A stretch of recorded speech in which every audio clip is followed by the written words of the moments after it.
Big பாஸோட unseen ப்ரோமோல ஒரு பக்கம் அரோராவின் அந்த வீட்டு வேலைகளை ஒரு பக்கம் உடைச்சி எரியிறாரு கமருதீன். அதை பத்தி நம்ம பார்க்க போறோம். அடுத்து டாஸ்க் ஆரம்பிச்சு வேற மாதிரி போயிட்டு இருக்குது. நல்லா இருக்குங்க இந்த captaincy task. It was fun and entertainment. அப்படி என்னெல்லாம் நடந்துச்சு அப்படின்றத பார்த்துருவோம். சேனலுக்கு புதுசாக இருந்தீங்கன்னா சப்ஸ்கிரைப் மக்களே மறக்காம லைக்கை போட்டுருங்கய்யா, லைக்கை போட்டுருங்க. இப்போ கண்டென்ட்டுக்குள்ள போயிடலாம். ஒரு பக்கம் ஆசையா இருந்த ரம்யாவுக்கு பிக் பாஸ் ஒரு பெரிய ஆப்பு வச்சுட்டாரு. ஏன்னா கேப்டன்சி டாஸ்க்ல போய் பங்கேற்போம், அடுத்ததாக நம்ம என்ன பண்ணலாம், ஸோ கேப்டன் ஆகிட்டேன்னா திரும்ப ஒரு நாமினேஷன் ஃப்ரீ பாஸ் வாங்கி தப்பிச்சிடலான்றது தான் ரம்யாவோட பிளான். அதுக்கேற்ற மாதிரி தான் அவங்க அந்த ஒஸ்ட் பெர்ஃபார்மர் பாட்டம் 3ல வரக்கூடாதுன்னு ஒரு பிளானை போட்டு எக்ஸிக்யூட் பண்ணாங்க. என்ன அந்த பிளான் தான் இப்போ பேக் ஃபயர் ஆயிடுச்சு. ஒஸ்ட்ல 10 பேர் வந்துட்டாவே நீ ஒஸ்ட் பெர்ஃபார்மருமா, அதனால உங்களுக்கு அந்த கேப்டன்சில போய் பங்கேற்க முடியாது அப்படின்னு சொன்னவொடனே அப்படியே ரம்யா முடிஞ்சு செத்து போச்சு. தேவைதானா ரம்யா அப்படின்ற மாதிரி தான் இருந்துச்சு. இது ஒரு பக்கம். அடுத்ததாக டாஸ்க் வேற மாதிரி உள்ள போய் டாஸ்க் நடக்குது. அதுல சபரி என்ன சொல்லிட்டாங்கன்னா, வெளியே எல்லாருடைய கண்ணை கட்டிடணும். கண்ணில் அந்த நைட் அந்த வாட்டர்ல போடுவாங்க அந்த கிளாஸை போட்டு மேலே மூடிடுறாங்க. மூடிட்டு ஒவ்வொரு ரவுண்டுக்கு ஒவ்வொருத்தர் எலிமினேஷன்ல. அதுல ஃபர்ஸ்ட் ரவுண்டு என்ன பண்ணிட்டாங்க, இவர்கிட்ட விக்ரம் கிட்ட ஒரு பால் இல்லை. அப்புறம் போயிட்டீங்கன்னா கனி கூட சண்டை போட்டு கனியும் விக்ரமும் ஒரு விஷயத்த பண்ணாங்க பார்த்தீங்களா, வேற மாதிரி இருந்துச்சு. அதுதான் ஸ்போர்ட்ஸ்மேன்ஷிப். ஒரு விஷயம் நடக்குது, அதை அப்படியே ஸ்போர்ட்ஸ்மேனா எடுத்துட்டு போயிடணும். இல்லைன்னா வெளியே போயிட்டு மற்றவங்கள மாதிரி புலம்பிக்கிட்டு ஐயோ இப்படி பண்ணிட்டானே அப்படி பண்ணிட்டானே இருக்கக்கூடாது. ஸோ அவரும் நானும் போட்டி போட்டோம், அவர் என்னோட பெட்டரா பிளே பண்ணிட்டாரு, அவருக்கு அந்த கிரெடிட் போகணும் அப்படின்ற மாதிரி விட்டுறணும். அவர் அதை முயற்சி பண்ணி கனி அதுல எப்படிலாம் இருந்துச்சு நீங்க விஷுவல்ஸ் பார்த்தாவே தெரியும். அந்த அளவுக்கு ஒரு போட்டி தான். அது அழகா கனி ஜெயிச்சிருந்தாங்க, வேற மாதிரி கனி தோத்துருந்தாங்க, விக்ரம் ஜெயிச்சிருந்தது. சூப்பர். முதல் ரவுண்ட்ல கனி எலிமினேட்டட்.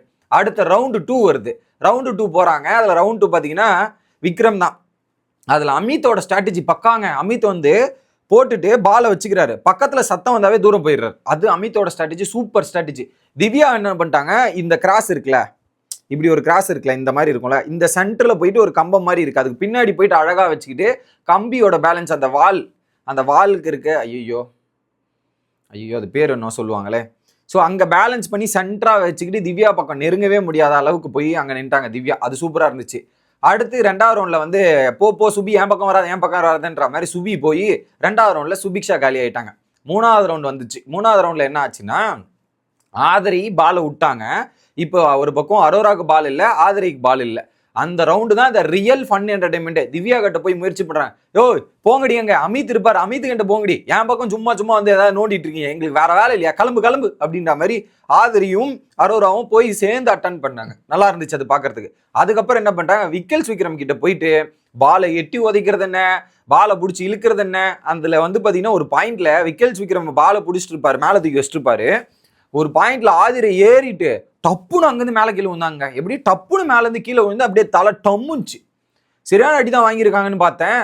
அதுக்கப்புறம் பார்த்தீங்கன்னா ஓரளவுக்கு ஓகே ஆயிட்டு ஓகே ஃபைன்ட்டாங்க. இதில் நிறைய பேருக்கு தலை இடி உடம்பு இடின்ற மாதிரி ஆளுக்கு செவுரில் போய் முட்டின தருணங்கள் பார்க்க முடிஞ்சுச்சு.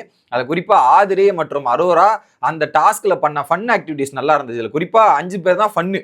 விக்ரமு இப்படி அந்த ஒரு ஃபன் ஆக்டிவிட்டிஸ். அமித் எடுத்துட்டு ஓடி போய் ஸ்ட்ராட்டஜி பண்றன்ற பேர்ல திவ்யாவோட கவுண்டர்ஸ் இதுதான் பயங்கரமா இருந்தது. இதுல குறிப்பா அந்த லாஸ்ட் எலிமினேட் ஆகிறதுக்கு முன்னாடி வரையும் அது அங்க பிரதேசனம் பண்றன்ற மாதிரி அரோரா உருண்டதா இருக்கட்டும், ஆதிரை தேடினதா இருக்கட்டும் அப்படின்ற மாதிரி ஃபன்னா இருந்தது.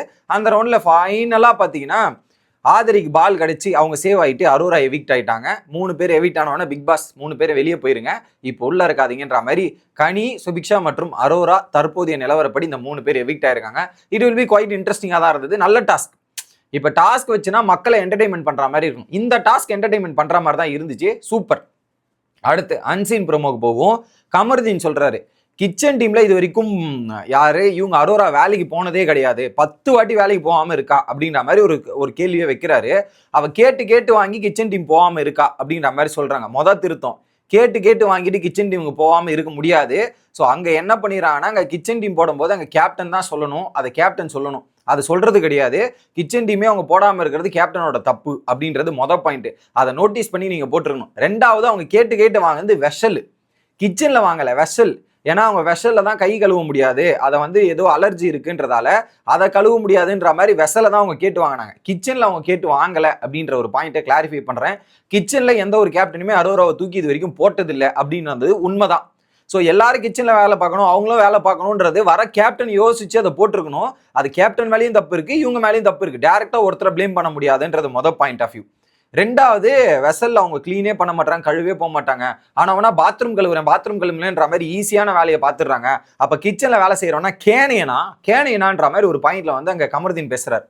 உடனே பார்வதி, ஆமாமா அப்படிதான் பண்ணிருக்காங்க, சூப்பரா வேலை பார்க்கறாங்க அரோரா, வேற மாதிரி அப்படிங்கிற மாதிரி அங்க அரோராவை பார்த்து இவங்க ஒரு பக்கம் தாக்குறாங்க.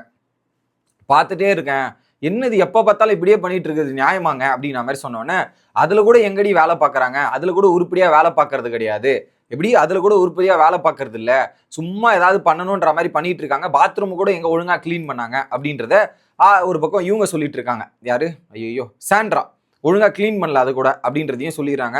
இதுல வந்து சாப்பாடு செய்யறது போய் பார்த்தா தானே தெரியும் அவ்வளவு கஷ்டம் அப்படின்றத ஒரு பக்கம் ஆக்ரோஷமா பேசுறாராம் கமருதீன்.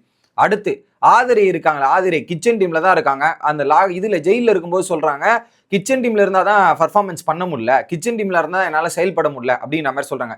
என்ன கிழிச்சிட்டா ஸோ சிவாஜி கேரக்டர் அப்படியே கிழிச்சு தள்ளிட்டுருப்பாளா இல்லைனா அப்படிங்கிற மாதிரி பேசி அந்த ப்ரோமோல முடிகிறாங்க. இதுல ஒழுங்கா எந்த வேலையுமே ஒழுங்கா பார்த்தா மாதிரி இல்ல, அரோரா மேல ஒரு கம்ப்ளைண்ட் இருக்கு, எந்த வேலையுமே ஒழுங்கா பார்த்தா மாதிரி இல்ல, ஆனா ஏதாவது ஒரு கம்ப்ளைண்ட் கையில் இப்படி இருக்கு அப்படி இருக்குன்னு சொல்லிட்டு அதை இது மட்டும் வாங்கிக்கிறா அப்படின்ற ஒரு குற்றச்சாட்டு வைக்கிறாங்க. So Arora bathroom cleaning team இருந்திருக்காங்க, ஃப்ளோர் கிளீனிங் இருந்திருக்காங்க, இது வரைக்கும் வெசல்லையும் சரி வெசல் கேட்டு வாங்கியிருக்காங்க, கிச்சன்ல நான் பார்த்ததே கிடையாது.